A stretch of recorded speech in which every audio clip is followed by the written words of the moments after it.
Bismillahirrahmanirrahim. Assalamualaikum warahmatullahi wabarakatuh. Perkenalkan, nama saya Farah Salsabila Wibowo, NIM 1801040040 dari kelas PBSI 6A. Pada kesempatan kali ini, saya akan menyampaikan beberapa teori dalam penelitian sastra. Ada 11 topik yang akan saya sampaikan. Yang pertama yakni hakikat dari penelitian sastra.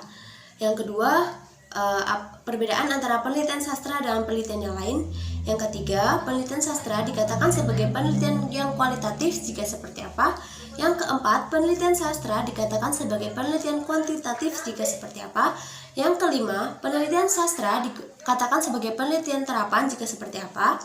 Yang keenam, pengertian data dan sumber data. Yang ketujuh, pengertian objek penelitian. Yang kedelapan, mengapa pendekatan penting dalam penelitian sastra. Yang kesembilan, pendekatan apa saja yang biasanya digunakan dalam penelitian sastra. Yang kesepuluh, langkah kerja dari salah satu pendekatan karya sastra. Dan yang ke-11, yakni teknik pengumpulan data dalam penelitian sastra. Yang pertama yakni hakikat dari penelitian sastra. Pada dasarnya, hakikat dari penelitian sastra merupakan proses bertemunya antara penulis karya sastra dengan karya sastra yang dihasilkan. Hasil karya sastra tersebut merupakan kreativitas dari penulis sastra yang biasanya berupa puisi, novel, cerpen, drama, dan sebagainya. Sebagai salah satu kegiatan yang ilmiah, penelitian sastra sudah pasti membutuhkan landasan yang berupa teori. Kemudian yang kedua, perbedaan antara penelitian sastra dengan penelitian yang lainnya. Yang membedakan antara penelitian sastra dengan penelitian lainnya, yang pertama, objek penelitian sastra itu biasanya berupa karya sastra itu sendiri ataupun penulis pengarang karya sastra. Sedangkan untuk penelitian yang lainnya, objeknya biasanya berupa dua variabel dan biasanya terdapat dua variabel dalam satu penelitian. Kemudian untuk sumber data dalam penelitian sastra, biasanya terdapat dua sumber data lapangan dan juga sumber data perpustakaan. Sedangkan untuk penelitian yang lain, sumber datanya biasanya berasal dari sampel, informan, ataupun populasi. Yang ketiga, penelitian sastra dikatakan sebagai penelitian yang kualitatif jika seperti apa? Penelitian sastra sendiri dikatakan sebagai penelitian yang kualitatif jika data yang dihasilkan dalam penelitian tersebut berupa data deskripsi atau data yang tidak bisa dipresentasikan ke dalam perhitungan. Sebagai contohnya, kita akan meneliti konflik batin tokoh dalam sebuah novel.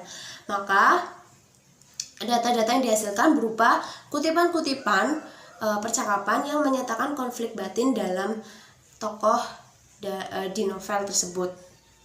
Yang keempat, penelitian sastra dikatakan sebagai penelitian yang kuantitatif jika seperti apa?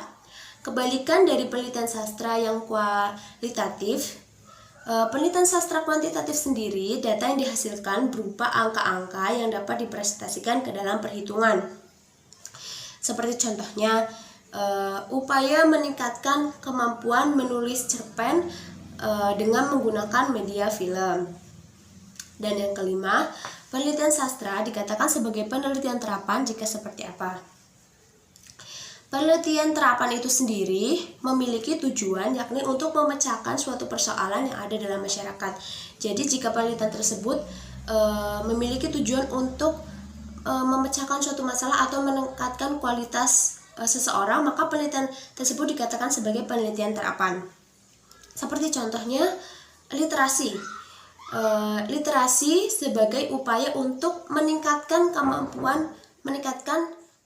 keberhasilan belajar pada anak. 6. Pengertian data dan sumber data. Dan yang ketujuh adalah pengertian objek penelitian. Data merupakan sekumpulan informasi yang dapat diolah atau diteliti.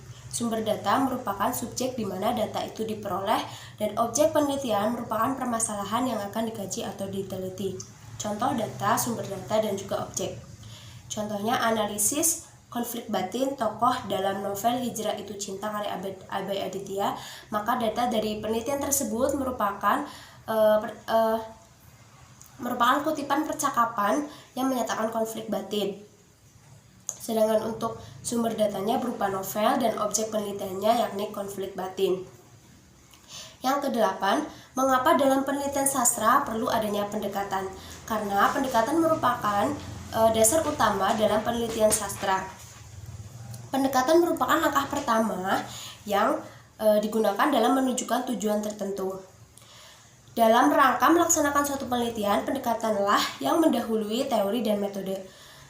Adanya pemahaman mengenai pendekatanlah yang harus diselesaikan terlebih dahulu, kemudian setelah itu baru menentukan metode, teori, dan juga tekniknya. Yang kesembilan, pendekatan dalam penelitian sastra. Yang pertama ada pendekatan biografis, yakni merupakan pendekatan yang tertua. Pendekatan biografis peneliti harus mencantumkan biografi, data atau dokumen yang penting, kemudian foto-foto ataupun wawancara langsung dengan pengarang. Oleh karena itu, pendekatan biografis sesungguhnya merupakan penulis kegiatan bagian dari penulis sejarah sebagai biografi atau semata-mata untuk menganalisis riwayat hidup. Yang kedua ada pendekatan sosiologis, pendekatan yang menyatakan hubungan antara karya sastra dengan sosial. Hubungan-hubungan itu didasari oleh yang pertama, karya sastra dihapuskan oleh pengarang. Yang kedua, pengarang berasal dari masyarakat, kalangan masyarakat. Yang ketiga, pengarang memanfaatkan kekayaan masyarakat. Dan yang keempat, karya sastra dimanfaatkan oleh masyarakat. Yang ketiga ada pendekatan psikologis, pendekatan yang cara menganalisisnya berdasarkan cara pandang psikolog. Ada tiga hal yang utama dalam gejala utama dalam psikologis. Yang pertama itu karya sastra, pengarang, dan juga pembaca karya sastra. Dengan pertimbangan bahwa pendekatan yang paling lebih banyak berhubungannya dengan pengarang dan juga karya sastra. Yang keempat, pendekatan antropologis, pendekatan yang menelaah hubungan karya sastra dengan budaya, terutama untuk mengamati bagaimana karya sastra itu sendiri digunakan dalam sebagai alat tindak bermasyarakat.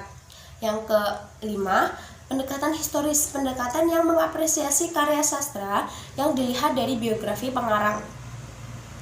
Yang ketujuh, pendekatan mitopoik, pendekatan yang memasukkan hampir seluruh pendekatan ke dalam pendekatan tersebut. Jadi dalam pendekatan tersebut berbagai hampir semuanya unsur ada, seperti unsur kebudayaan, unsur sosial, unsur pendidikan, ekonomi, filsafat, kesenian, dan sebagainya. Dan yang selanjutnya, pendekatan ekspresif, pendekatan yang lebih banyak memanfaatkan data sekunder, data yang sudah diangkat melalui aktivitas pengarang sebagai subjek pencipta. Jadi sebagai data satu untuk memperjelas hubungan antara pengarang, semestaan, pembaca, dan karya sastra. Pendekatan yang ketujuh yakni pendekatan mimesis, pendekatan yang menitik beratkan kajiannya terhadap hubungan karya sastra dengan kenyataan di luar karya sastra itu. Jadi karya sastra sudah mendapat imbuhan dari pengarang sehingga karya sastra itu tidak sesuai dengan kenyataan yang ada. Dan yang kesembilan, pendekatan pragmatis, pendekatan yang tujuannya untuk menyampaikan. Yang disampaikan itu bisa dalam berbagai hal dengan tujuan tertentu, misalnya tujuan pendidikan, moral, sosial, agama, dan sebagainya. Dan yang terakhir ada pendekatan objektif, pendekatan yang terpenting sekaligus memiliki kaitan paling erat dengan teori sastra modern. Yang ke-10, teori dan langkah kerja pendekatan penelitian sastra. Yang pertama ada teori mimetik, karya sastra itu sendiri yang tidak bisa mewakili kenyataan yang sesungguhnya, melainkan hanya sebagai peniruan kenyataan.